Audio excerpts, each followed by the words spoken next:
computer. Okay, so I made projects in the cloud. So this is what you do. You just have a Gmail account. And some people told me they were able to use their City College Gmail account this semester, although last semester they couldn't. So it might be okay to use that one, but you can just make a new Gmail account too, and that would be fine. And then you put in a credit card number, although you won't be charged. They do require a credit card number. And then they give you $300. You can see I have about $200 of mine left, and you have $300 worth of free service and a maximum of 1 year. And as you can see, I have 332 days left, so I've been using it for a month, and I've used up 1/3 of the money. And when you use up all the money, they throw away all your machines, and you just make another Gmail account and use the same credit card again, and you get another $300. I've done it more than 10 times. Have you ever tried to reuse your email account and try to get it again? No, I haven't. Maybe you could even use the same one again. I don't know. I always use a new email account. But and then the only penalty is, of course, when your time is up, they just throw away your stuff. And they don't seem to care that I'm using the same credit card over and over and never paid them anything, because I did eventually put a real credit card on when I'm actually start paying for stuff, because eventually I wanted services you don't get in the free plan. But the free plan is very good. So I have a Debbie. Can you log out and then log back in and see how to get back to this? Oh, sure, sure. So this one is, sure, if you log out, is here. Okay. And you just log in here, which, well, I guess I'm going to have to, funny, I thought it would remember it. Can you go back and then see what? I think it's this one. Maybe I used this one up and made another. Oh, maybe I forget which one I'm using. Okay.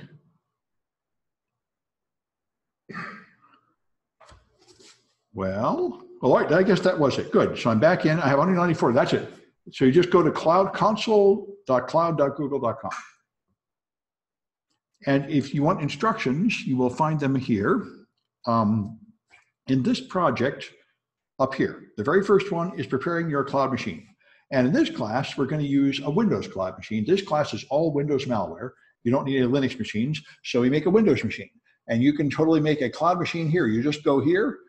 So you go to console.cloud.google.com, log in with the Gmail account, and then you go to VM instances, and you can create an instance. And when you do, you can choose any name you want for it, and you can choose any amount of hardware for it. Now, if you want Windows to move and not drive you nuts, you have to give it a lot of power. So turn it up to 4 CPUs, 15 gigs of memory, and an SSD storage. That's what I changed next to boot disk. Yep, down here. You change your disk from a 10 gig disk to a 60 gig SSD. That is the most expensive one they will let you have with a free account. 4 cores, 16 gigs, 15 gigs of RAM, 60 gigs of SSD. And that's what you have to do, or Windows is so slow it will make you cry. So the end result is this thing will burn through your fake money pretty fast. So turn it off when you're done. If you leave this thing go for a week, you will burn a lot of your $300. They charge a lot for this. Linux machines are about $1 a day. This thing is more like $10 or $20 a day. But it really moves. Now you can choose any version of any OS you want. And so I'm using Server 2016 Data Center with desktop experience. If you aren't familiar with this, be aware of the fact that all Windows since 2012, the default has been no graphics, command line only, and you have to get the one that says with desktop experience to get a mouse, which is what we want. Yeah. Is this project different from the one that you set for instant response? No, not really. Not because really. In that project, yeah, if you already have a machine you made for another class, you can just use it. There's no significant difference. Yeah. So, all right, so make your machine with a Server 2000. Now you'll have a Windows machine, and you can just click here. There's RDP, and you can download the RDP file.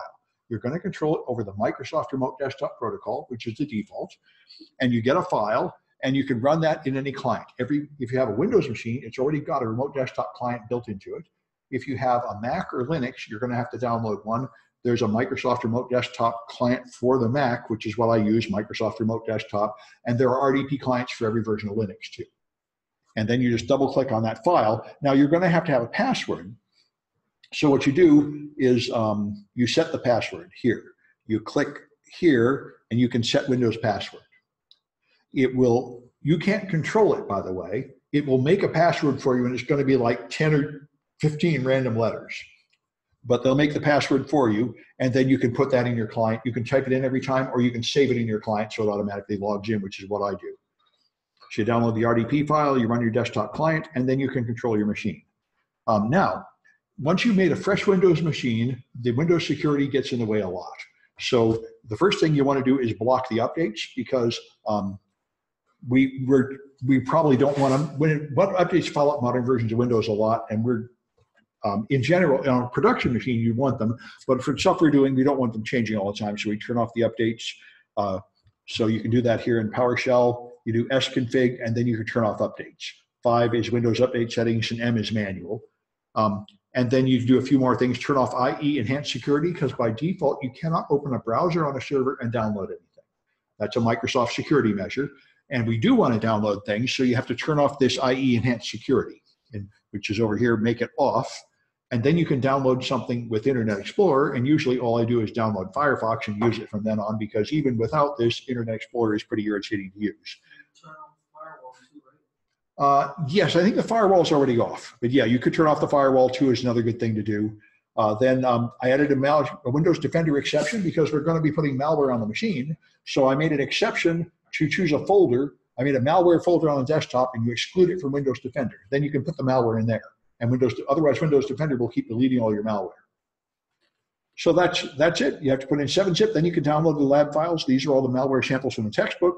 And if you put them in that one folder, you can then unzip them and they will not get deleted, although a lot of them, in fact, will not run on modern versions of Windows. So I'm going to use a few of them. The rest I'm having to write fresh malware. But I learned how to write malware, so that's good. Anyway, so that's this project. This project means you now have a cloud Windows Server 2016 machine you can do malware analysis on, which is a very nice thing, really. And a lot better than running this old Windows 2008 machine in a local virtual machine. This is much better skills for you to get good at, controlling cloud servers. So once you've got that, then you can do a lot of these projects in it. Down here, we talked before, you can use static techniques, and you can totally do static things on it, because even though some of this malware will not run on Server 2016, you can analyze it with static analysis. And I'll have several more projects here. I'm planning to have a whole bunch of these you can do in the cloud to replace all these local ones. And you can do them both if you want, but I would recommend just doing the cloud stuff if possible, and this only if you have some problem like no credit card that forces you not to use the cloud machines, because I think you'll learn a lot more using cloud machines. Anyway, so the thing I wanted to show you was this simple hacking with OllyDbg. This is why I moved OllyDbg ahead of IDA, because this is good, clean fun. So I've got it all running on my cloud machine. So here's my cloud machine. I've connected here. Here's my Windows Server 2016 desktop. And I had to download Olly and install it.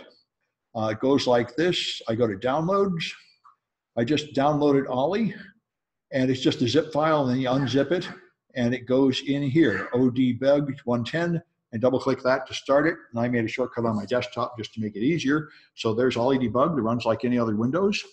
And so this is a later project where we're going to hack Minesweeper. That one I'm not done with yet. What we're going to do now is mess with putty.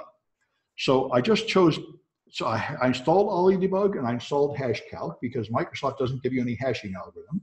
And then I downloaded putty. Those are the 3 things you need for this project. So putty is just a common SSH client. And so putty is in my downloads folder. And I downloaded an old version of putty for no particularly good reason, but I want everyone using the same version because then the code is exactly the same. So this particular version of putty is here, and putty, if you haven't used it, all putty does is it connects to a server. You can give it the name of a server, like ad.samsclass.info, and then you can connect to that server, and it will then ask you for your username and password, and you can connect and do SSH. That's all it does. It's not very exciting, and by the way, it's not really necessary anymore because now Microsoft included SSH in PowerShell, but it's a perfectly fine Windows application, and we're going to hack it. Yeah? Still not in CNIT. It's not in CMD, but it's in PowerShell. Yeah, exactly. Anyway, so I think you might have to add like an optional add-on to PowerShell too. But you are going to include SSH server and client in modern versions of Windows, so you won't have to use this RDP all the time, which is about time because RDP is so full of security problems. It would be better to control Windows machines over SSH the way you do Linux. I think, although maybe the Windows SSH will be full of problems too, who knows. But anyway, so then all this does is prints login as, and we're going to alter its functionality up to this point. So I'm not going to really connect to a server. I'm just getting to where we can see the prompt. And I saw a chat message come in. Okay, I'm concerned about VMware not working well with Windows and how it will work with Ubuntu. In my experience, it works very well on Ubuntu, and on the Mac, it's only Windows that causes VMware to really fail. However, I would highly recommend just getting used to using cloud machines. That's the real future, and that's what all real servers are. Getting a desktop virtualization thing to work is not a very good skill. I mean, it's all right, but it's not as useful as knowing how to control the cloud. So, I wouldn't struggle much with these local things. They're kind of nice, but this is more important. So now that we have putty, the next thing is to verify that you got the right putty. So you run hash calc, and you calculate the SHA-256 of your putty to make sure it's right. So this is just a hash calculating program. There are a bunch of them, by the way. I don't know of any reason to think this one is better than the others. It's just the first one I found Googling for a free one. And so if I calculate the hash of putty, it's 9F9 and so on. And that I think is correct. Verified, it should be 9F9 and so on. That means you've got the right program to start from. And then I never modify my original. I make a copy of it. But you could, that doesn't really matter. You could always re-download it if you file up your original. So if you run it, it shows you the login as, and all we're going to do is alter this functionality. So we're going to use OllyDbg. So let me close these other windows. All right. And here's good old Olly. So you launch Olly, and there it comes. And I'm going to maximize the CPU window, which is the normal look for Olly. And I've adjusted the font size and the width of these windows to try to make it pretty for demonstration. And so now you can open a program in Olly. So I'm going to open Putty 2. I made a copy of Putty called Putty 2, exactly identical. And here's Putty. So when you load a program in Olly, this is what you see. Let me make my Olly a little smaller so it fits on my screen better. There we go. There we go. All right. So here's the, I'm going to make it a little smaller yet. Okay. The first thing you do is look in the bottom right corner and you see paused. When you load a program in a debugger, it is not running. It loads it into memory and gets ready to go and then stops. So you can modify things. If you want to see the program go, you have to run it. There's a play button here to run it. So you click. Now, if you are running 32-bit code on a 32-bit OS, you'd hit the play and it would run. But since I'm running 32-bit code on a 64-bit OS, the first run just sets up the environment. And I have to run it a second time. Notice it's still paused. There's a yellow pause in the corner. It's still not running. I have to run it a second time. Now it's running. Because first it had to load, I'm pretty sure this is the Windows on Windows subsystem loading, which is a little bit like a virtual machine, the software that runs 32-bit code on 64, but I'm not completely sure. Anyway, now it's running, and you can tell down here at my taskbar, it has launched Putty here. This is running inside the debugger.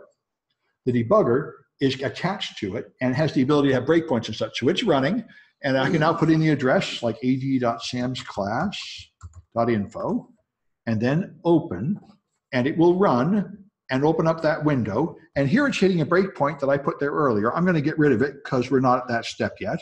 And I'm going to restart it. If you ever get fouled up, you can do debug restart. That will reload the program, throwing away all the work that's gone so far. So now it's back to being loaded and paused. Now I run, and I run again, and now it's really running. So now I can try to connect to something like the name of my server and say open, and then it throws this window and prints login as. So it's running inside the debugger. Now I could continue to log into something, but all I care about is this functionality that prints that message. That's what we're going to mess with. So I'm done with it for the moment. So now I would like to understand the code that prints that message login as. So if I want to find it, I can just click here. Now let's talk about these windows. This is the window that shows the code. This is the addresses of code F0, F2, F7. Here's the actual bytes stored there. So 6A60 is push 60. This mess is push putty 2 something. This is move EDI 94. You can see the move, and here's the 32-bit 94 with a bunch of zeros in the high order bits. So this is the text section that contains the executable code, and here's the code. Here's the condition of the processor. Here's the registers, EAX, B, C, and D, ESP and EBP are the top and bottom of the stack, and EIP is the current instruction pointer. And right now, it's in NTDIL, which is the kernel, or closely connected to the kernel. So it's waiting to launch the program. It's somewhere inside Windows. It's not in the code the developer wrote. It's in a Microsoft library right now because it's loaded the program ready to run, and it hasn't launched it yet. So those are the registers. This is the stack. The ESP is BAC, and EBP is D3C. So FBAC, actually, I'm a little confused why I don't see that number here. But anyway, this is the stack. You'll see addresses in the stack. They always go up by 4 bytes. These are 32-bit words. And if they point to something that Ollie can understand, it tells you what it points to. And if it's just data, it'll show you the data here. So now let's run the program and see how it looks. Well, actually, we did leave it run, and it hit that point. Anyway, so now if I want to find the code that prints that message, I'm going to right-click here. It is not the same if you right-click in a different segment. The different panes are showing different areas. So you have to go to here, which is going to the here, and right-click, search for all referenced text strings. This will find all the strings that are used in commands, not just combinations of bytes that happen to be readable, which is what bin text does. It will look for actual strings that are used as arguments in commands. So that's what it's looking for. And there they are. Notice up here, these are text strings in putty. Now, if you'd restarted the program and you hadn't launched it yet, you'd be looking inside NTDIL, and you wouldn't find the strings you expect. So you check up here and make sure you're actually looking in putty, because it's easy to get confused in a debugger and be looking at the Windows software, not at the user land software, and that will be confusing. So here's the stuff that's in this program. So I'm going to, I think I have to go to the top, although I'm not quite sure of that, but I think I have to go to the top and I'll only search down. Okay, then I go here and I can right-click, search for text, and I can search for login as. So I say okay, and it finds this string login as. So that's here, 417053. Now I can, in fact, there's 2 occurrences of that string. There's that one, and I can search next. There's another one here, 41CB6E.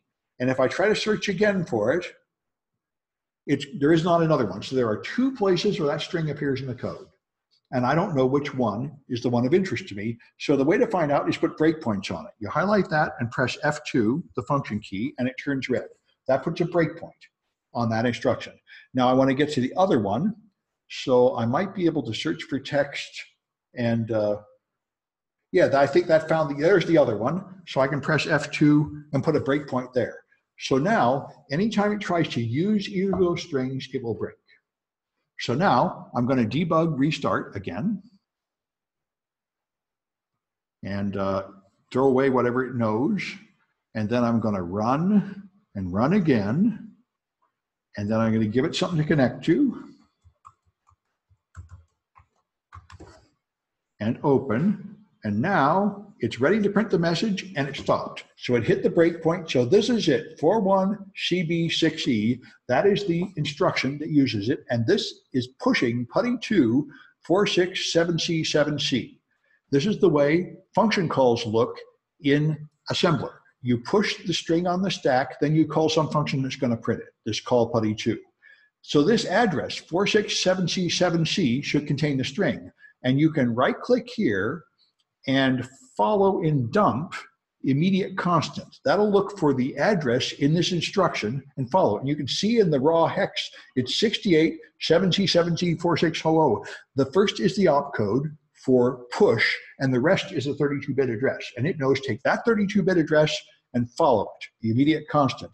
And that's what's down here. So now you have 6C, 6F, 67. This is login as colon, and then a space, and then a null to terminate the string. So that is the string it's going to print. It pushes a pointer to that string on the stack, and then it calls some routine that will ultimately call printf or cout or some other function that prints. So that's what's happening. So I can now modify this code. Remember, we can modify code in a debugger. I can modify that instruction. This 467C7C points to the L in login. If I want to modify it, I just right-click and then assemble. And right now, it's saying push 467C7C, and I'm going to change it to 7C7D. I just add 1 to it. And then I assemble. And then, oops, I actually did it twice. So that's bad. I don't think there's an undo. So I'm going to debug restart because it's easy to make mistakes. And that's the only way I know to get back. So I'm going to debug restart. Yes. What's that? There's no undo. As far as I know, there's no undo. There might be, but I didn't find one. So now I want to go to that instruction. I could, I'm just going to go to it this way. Go to expression, and I can put in that address, which is, I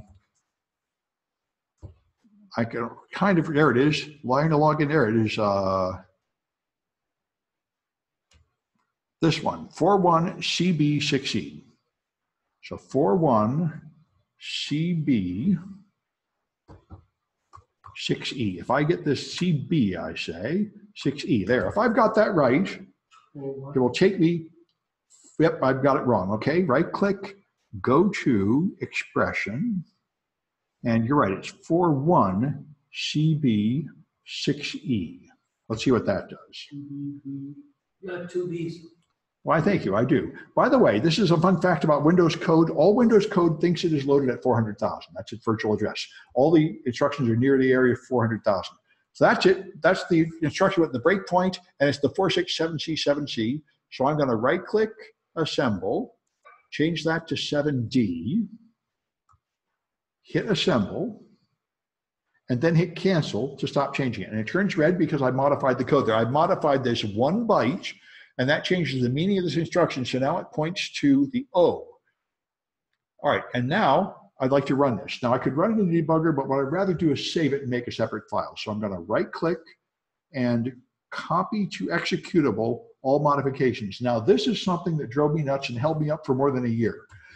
When it says all modifications, it doesn't mean all modifications. It means all modifications in that segment. If you change things in this upper left corner, you're changing the text section, which includes the instructions. If you change things down here in the data, that's different. And I would change them and then save them, and the changes wouldn't be there. So the safest thing when using Olly is to save after every change, if you're making multiple changes. Or you might very well find that only some of your changes made it into the final code. So this is going to copy all. And now it's going to create a thing called putty2. This is the modified one. And you can see this is 7C7D instead of 7C7C. So now I can right click and save file. And I'm going to make this putty3. Like I say, this is why I made a copy, because I end up with a bunch of modified files, and you can easily overwrite your original if you get confused, which happened to me a lot when I was relatively new to this. So that's putty3 in my downloads folder. So let's run that and see what it does. Downloads is here, and P should take me down there. There's putty3. Okay, so if I run putty3, it's going to, for some reason, not come to the front of the screen. All right, that's Microsoft. It's hard to get things to come to the front anymore. And if I give it the name of a server and connect, it prints login as without the L. So I've now modified putty. I've altered the instruction. Now this, by the way, is madness. In case you're interested, this should totally not happen because this is signed code. Now the whole point of code signing is you can't modify the code. And I have yet to have anybody from Microsoft explain to me what's going on here. Putty is signed code. If I take my original one, putty2, and I go into properties, there is a digital signature tab in the properties sheet. And if you go there, it has the name of the author, Simon Tatum. And if you go to details, it tells you this signature is okay. So it's signed code. The whole point of code signing is you can't modify stuff. If I go to putty3 and go to the properties sheet, There's a digital signatures tab that looks just the same, but if I go to details, the signature is not valid. So why did Windows let me run it? What's the story here? I'm quite baffled by this. And I've never got an answer out of Microsoft. What is the point of the signature if it doesn't even pop up a message or something and say, wait, this code has an invalid signature? But anyway, that's Microsoft for you. Microsoft defenses are often like this. They sound good. When you look at what they actually do, they're not much good. Anyway, so that's the first thing. That shows how to find interesting parts of code and how to modify it and how to save a modified file. So now you can play more fun games. And so the next thing is I might want to print a different message. So I'm going to change it to badness. So let's take my putty 3. I'm going to copy it with Control C, Control V. Okay, and then F2 to change the name. I'm going to make it putty 4. Okay, and I'm going to modify that one. So let's go back into Olly and let's load putty 4. So I'm going to do File, Open, and go to my Downloads folder, which is where I'm putting all this stuff, and go find putty 4. Okay, and I can only have one program at a time, so it's going to warn me that it's going to throw away the other one, which is fine. So now I've got this one. I maximize the CPU window, and it's, of course, all set to go. So now I want to change it again. So I'm going to right-click, go to Expression, and it didn't remember it, but it was 41CB6E. I think I've got this memorized after teaching this so many times. I think that's it. Yep, there it is, 467. So that's pointing to this. And if I right-click and follow in dump, immediate constant, I see login as here. And if I scroll back up, you can see the L is up here, but I'm now printing to login as. So I can now modify it here if I want to. And I think I dragged through this and then modify it. Right-click, edit or something. I might have to read my instructions. Binary, edit. I think that'll work. Yep, now I can modify stuff, and I think I can change it up here. So I'm going to change it to badness. There, so I've changed 7 bytes or so. This now spells out badness instead of saying login as. And I say okay, and you see now it's changed to badness and it's turned red. So I want to save those modifications. So I go to this section and right-click and copy to executable file. If you wrote anything bigger than that, you would throw everything off. Well, it might. It would overwrite another variable, and if that variable is used somewhere, it might cause a crash, it might not. And we'll be doing a lot of that in the exploit analysis class. So here, it's got the badness in it. Now I right-click and save file, and that is, I'm going to call that putty 5. So that's putty 5 should print badness. So let's see if that works. Minimize this one and go here. There's putty 4. And where's my scroll bar? There it is. There's putty 5. All right. So here's, come on, there's putty 5. And it's the name of the server. And my mouse is not moving. There we go. All right. Yep, and now it prints badness. So I've now modified. So those are just sort of stunts to show that you have control of the machine. I can make this into Trojan code, and now you can really go to town if you like. And I think I put that, yeah. So now I've got another project. I think I put in the exploit development class where you actually add malware and take over the machine. That's another thing you can do. Now, there's another one here you can do. This will be the last demonstration I do tonight. This one is from EasyCTF, which was fantastic years ago. And this one, they made this thing called 000.exe. So I'm going to download this in my virtual machine because I don't have, I'm going to copy this link and I'm going to download that file. So I open up my Firefox and put it here, get rid of this nonsense and paste and go. So it's downloading the file, I save the file. Okay, so now this is a little game to play, and the thing is to cheat at this game. So let me, I would close this. My buttons to close the program are gone for some unknown reason. Let's just, oh, there they are. Okay, good. All right. So 000 should be somewhere here, and it is. So it's a command line program, so I'm going to hit File and Open Command Prompt. So this is a nice thing about modern versions of Windows. You don't have to open Command Prompt and then hunt for a folder. You can open a command prompt right in the folder where you are, which is very nice. It's been that way since, I think, 2012. So I can do a directory. Isn't that handy? Can you do that again? Yeah, I was really happy when somebody showed me this, because I remember hunting around trying to find the stinking folder. Let's see if I can close this thing. There, let's close this one. Yeah, what you do, if you have a folder going anywhere, you just hit File, Open Command Prompt. And you could also open one as administrator, but a non-administrator will do. Very nice, and then you're automatically right there. Very nice. So you do directory, and in here there's a 000 file, which let me make my window smaller so I can reach the scroll bar. All right, and probably way up at the top is my 0000. So if I run that program, it says launch codes. It asks you for them. So if I put in a number, it says, I think my dog figured this out before you. So this is a typical password guessing game where you have to guess the password, and if you don't know it, it insults you. And of course, it's not easy to find the right password, and that's the point of this thing. So we want to cheat and win this game. And this is, so let's do that. Let's open up Olly. Olly is the prize tool for cheating at games. So I'm going to maximize the CPU window to get to my usual layout and File Open, and I'm going to open that one. And by the way, what I'm going to do, I'm going to make a copy of it first, just by habit. I've fouled up enough times to learn. I'm going to make a copy. So I'm going to call this 00000A.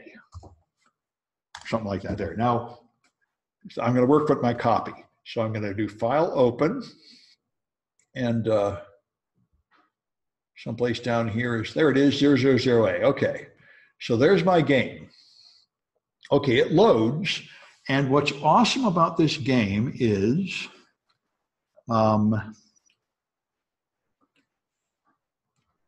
I think we have to run it. Yeah, and now the entire game is on the screen. This game was written in assembler. I don't even think they wrote it in C, because I've never seen anything this beautiful and compact. That is the whole game right there. It's very rare that you see the assembly code this simple, and this was designed as a challenge. So here's, and what you do is you always look at the bottom and the right. They always put the complicated stuff on the left because the experts are looking at that, and the easy stuff is always at the bottom and the right. So at the bottom, it's going to tell you whether it's running, and I don't care about that right now. What I care about is the assembler. So take a look at this. Here's the addresses going up. Here's the raw hex. Here's the assembler. Over here on the right is stuff you can read. This calls putS to print the message launch code. This calls scanf to read a decimal number. This prints, wow, you got it, or I think my dog made it. That's the whole program. That's all it does. So here it prints a message. Here it reads something from you. Here it does some kind of decision, ending up in a comparison and a jump not zero. So somehow it compares it to the right answer. And it does, based on that comparison, it either goes to one place or another. And obviously one of them is you win and the other one is you lose. So we can tell what's going on even if you don't understand much of the details of the assembler. So the point is, here it printed message, here it read something from me, and around here is where it did a comparison of something and then a jump. And if it jumps, it's going to jump down here and lose. So all I have to do is not compare it with anything and not jump, and then I will win. So I go to this instruction, I right-click Assemble, and now I just put in NOP to do nothing. Instead of comparing it to the right answer, just do nothing.